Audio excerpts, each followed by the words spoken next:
Interim government, আসুন স্বাগত জানাবো, সহযোগিতা করব, সকল ভালো কাজে আমাদেরকে পাশে পাবেন। আমাদের সন্তানেরা নিরলসভাবে তারা কাজ করে যায়, নিঃস্বার্থভাবে কাজ করে যায়। গণমাধ্যম তাদেরকে প্রচার খুব একটা করতে চায় না, অ্যালার্জি আছে, এই সকল অ্যালার্জিগুলোর উপশম করেন। স্কুল, কলেজ, ইউনিভার্সিটির আমার সন্তানেরা যেভাবে তারা আন্দোলন করে ফ্যাসিবাদের পতন ঘটিয়েছে, প্রতিটি ক্ষেত্রে আমার মাদ্রাসার সন্তানেরাও তোমাদের সাথে হাতে হাত রেখে বাংলাদেশের ছাত্র জনতার ঐক্যের একটি অভূতপূর্ব দৃষ্টান্ত স্থাপন করেছে।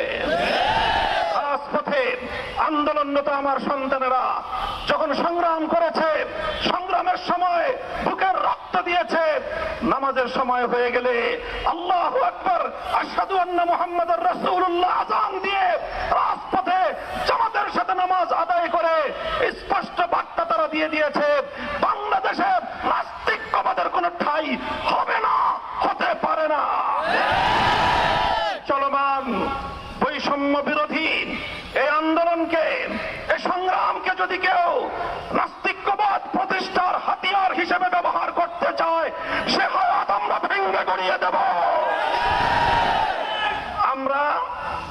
আমরা সব সময় শান্তিপ্রিয়, কিন্তু আমাদের ধর্মের ব্যাপারে, আল্লাহ পয়গম্বরের ইজ্জতের ব্যাপারে, আল্লাহর কোরআনের সম্মানের ব্যাপারে, ইসলাম ধর্মের গৌরব মর্যাদা রক্ষার ব্যাপারে আমরা আপোষহীন। কাউকে ছাড় দেওয়া হবে না। শান্তিপ্রিয় একটি সাম্প্রদায়িক সম্প্রীতির অনন্য দৃষ্টান্ত স্থাপন করে নতুন বাংলাদেশ এগিয়ে যাবে। কাদিয়ানীদেরকে মুসলমান পরিচয় দিয়ে যদি এদেশের মানুষকে গেলাবার, এদেশে মুসলিম হিসেবে তাদেরকে প্রতিষ্ঠিত করবার কোন এজেন্ডা নিয়ে পশ্চিমা বিশ্বের কোন প্রতিনিধি যদি বাংলাদেশে কোন ঘৃণ্য নীল নকশা বাস্তবায়ন করার চেষ্টা করে, রক্তের মাধ্যমে সেই ষড়যন্ত্র আমরা প্রতিরোধ করবো ইনশাআল্লাহ। হিন্দু, বৌদ্ধ, খ্রিস্টান, কাদিয়ানী, অন্যান্য উপজাতি, ভিন্ন ধর্মাবলম্বীদের নাগরিক, ধর্মীয় সব ধরনের মৌলিক অধিকার, সংবিধান প্রদত্ত সকল অধিকার নিশ্চিত করবার জন্য এদেশের আলেম সমাজ অগ্রণী ভূমিকা পালন করবে। হেফাজতে ইসলামের পক্ষ থেকে সারা দেশের আলেম সমাজ, ইমাম সমাজ, মসজিদের লক্ষ কোটি মুসল্লিয়ানে কেরাম এবং ধর্মপ্রাণ মুসলমান ভাইদের প্রতি আমি আবারও দৃষ্টি আকর্ষণ করে উদাত্ত আহ্বান জানাই, আপনারা আপনাদের চলমান ভূমিকা অব্যাহতভাবে পালন করে যাবেন। সেই সঙ্গে বলতে চাই, অন্যান্য ধর্মাবলম্বীদের ধর্মীয় নিরাপত্তা যেভাবে নিশ্চিত করতে হবে, এদেশের সংখ্যাগরিষ্ঠ মুসলমানদের ধর্মীয় নিরাপত্তা একইভাবে নিশ্চিত করতে হবে। অন্যান্য সংখ্যালঘু ধর্মাবলম্বীরা যেমন তাদের ধর্ম পালনের নিরাপত্তা পাবে, সংখ্যাগরিষ্ঠ মুসলমানদের ধর্ম পালনের ক্ষেত্রে ছলচাতুরির আশ্রয় গ্রহণ করা হবে, সেটা দেশের মানুষ বরদাস্ত করবে না। কাজেই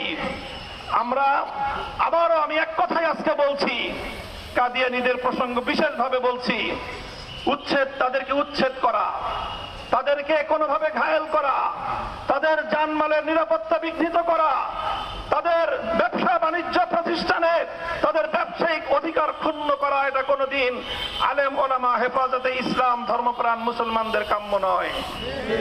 আমরা শুধু একটাই দাবি তুলতে চাই, কাদিয়ানীরা তাদের নিজস্ব ধর্মীয় পরিচয়ে তারা যে কোনো ধর্মীয় অধিকার ভোগ করতে পারবে, কিন্তু তারা কাদিয়ানী হয়ে, অমুসলিম হয়ে মুসলমানদের ধর্ম ইসলাম নাম ব্যবহার করবে, মসজিদের নাম ব্যবহার করবে, মুসলমানদের ধর্মীয় উপাসনালয় মসজিদের নাম ব্যবহার করে মুসলমানদের ধর্মীয় অধিকার ক্ষুণ্ণ করবে, এদেশের মুসলমানরা মুখে আঙ্গুল দিয়ে চুষবে না। দলমত নির্বিশেষে সকল নিরপরাধ মানুষের সব ধরনের নিরাপত্তা বিধানে আমাদের নেতা কর্মী দেশবাসীকে আমি দায়িত্বশীল ভূমিকা পালন করার জন্য উদাত্ত আহ্বান জানাচ্ছি। বিশেষভাবে সংখ্যালঘু সম্প্রদায়ের সকল মৌলিক অধিকার সংরক্ষণ করবার জন্য এদেশের আলেম সমাজকে আমরা প্রথম দিন থেকে আহ্বান জানিয়েছি। হেফাজতে ইসলামের নেতাকর্মীদেরকে তাদের পাশে দাঁড়াবার জন্য উদাত্ত আহ্বান জানিয়েছি। দেশবাসীকে আমরা ডাক দিয়েছি। আমাদের ডাকে এদেশের মানুষ অভূতপূর্ব সাড়া দিয়েছে।